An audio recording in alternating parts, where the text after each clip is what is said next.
Hey guys, what's up? When it comes to Korean RPGs, most of them are either MMORPGs or free-to-play RPGs that are digital only on several different consoles or PC, right?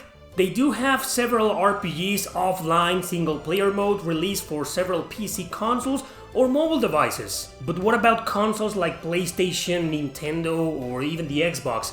Well, they do have a small selection and I'm going to show you 5. So here are top 5 Korean RPGs. Let's begin!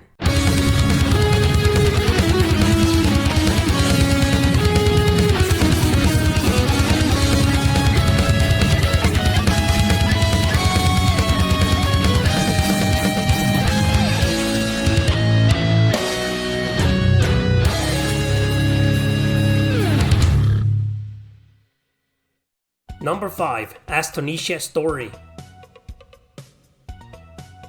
Astonisha Story is a tactical RPG completely in 2D. It's actually a game that's been ported several times by different companies.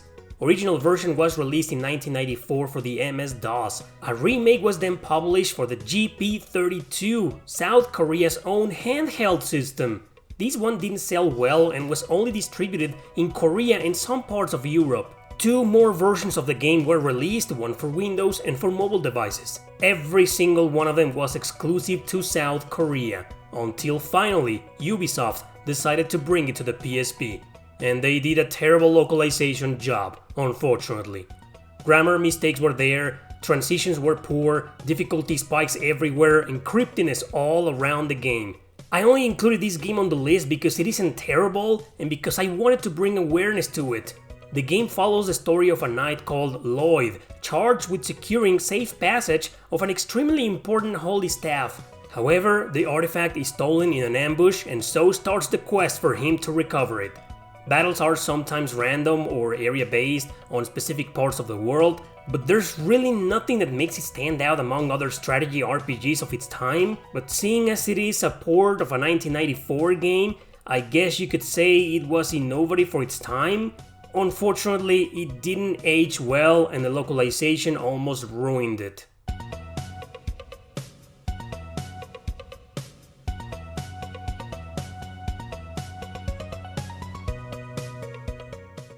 Number 4. Magna Carta 2.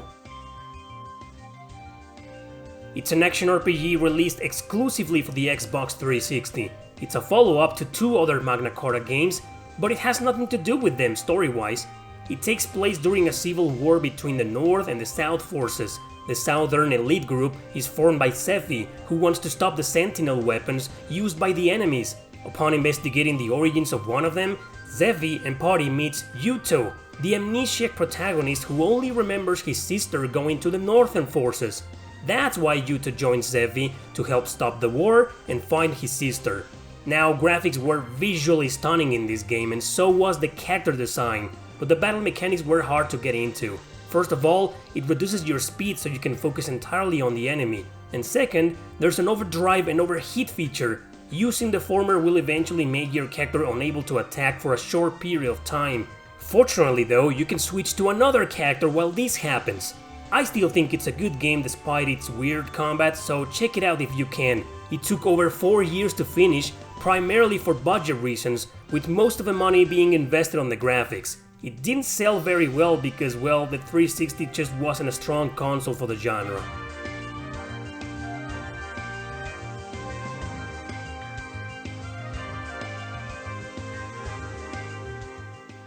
Number 3. Kingdom Under Fire: Circle of Doom. This one belongs to a niche series of real-time strategy games, except the company who makes them, Blue Scythe, decided to go full action with this one. With a hack-and-slash battle system and some small Musou elements, Circle of Doom came as a surprise. It was dirt cheap everywhere and still is. People weren't buying it for some reason. It didn't get the best reviews, but it delivered a diverse experience in the genre. There are 5 main characters to choose from, and boy, the story and battles are completely different on each. So there goes a strong replay value. You'll be taken on different missions with dungeons or open areas, bashing enemies around. Each character controls very differently, so it might take you a while to get used to one if you jump straight to another. A 6th protagonist can be unlocked eventually. As it usually is with Korean RPGs, the art style and graphics are absolutely gorgeous, and the plot, being different with every character, often goes dark and edgy. Although not as deep as I would like, I was still satisfied with whatever darkness the game had to offer. Overall, Circle of Doom is an amazing action RPG in terms of battle and gameplay, no masterpiece, but it easily holds out on its own. To date, it is still exclusive to the Xbox 360.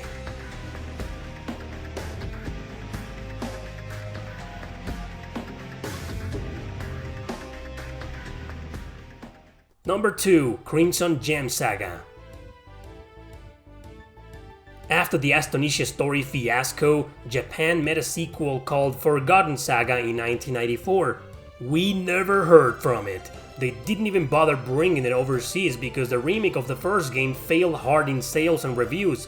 So along came a third game in this series, originally called Astonisha Story 2 in Japan. However, to avoid relating the game to its predecessors, the name was changed to Crimson Gem Saga. No, you don't need to play Astonisha Story to understand this one. They're totally different stories and characters.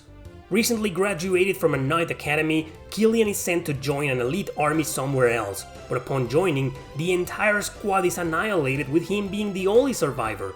Unfortunately then, Killian gets caught up in a sinister plot with dark parties looking for a powerful artifact. The game's a turn-based RPG with 4 playable characters per battle. They take positions on the right side of the screen, which immediately reminds us of Valkyrie Profile. The rest are regular mechanics with skills and magics involved, although still very good to play. However, it's brutally hard, which automatically turns it into a huge grind fest. Is it worth it? I think the story and battle mechanics are quite interesting, and if you like grinding like crazy, then I'd say yes. It was exclusive to the PSP until it got a port for iOS in 2010 in North America.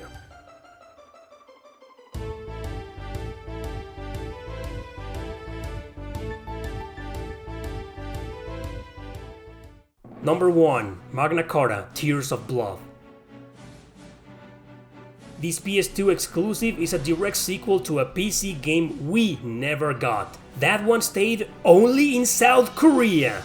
Original subtitle was Crimson Stigmata, but it was changed overseas to avoid a religious offense. Facepalm, right? Anyway, do you need to play the first one to understand this one? Yes and no. Yes, because you'll understand the main character's past in full length. No, because if you don't understand Korean, you'll never get anywhere since it's never been localized or fan translated. Tears of Blood, I feel it can be a standalone title, so if I was fine, you'll be fine too. Kalins is the leader of a mercenary squad called Tears of Blood. They're fighting for humanity under the banner of an empire to antagonize the Yasan, the other race they're at war with. But one day, Kalins meets a mysterious amnesiac girl who seems to be connected to it all. She could very well be the key to ending the war or endangering the entire world. I decided to put it at number 1 because it's very good and with a highly unique battle system. Up to 3 characters can join in battle in turns. Each turn, you'll have to move your character towards the enemy and position yourself to attack. Once this ring shows up, you have to hit the buttons at the right time to make your skills work properly. You can use all your turns with one character if you want to, but it's always best to work with your allies. Magna Carta is an excellent game and it should have more recognition as I think it's very underrated. Nowadays, it's more of a hidden gem, but definitely one you need to try out sometime.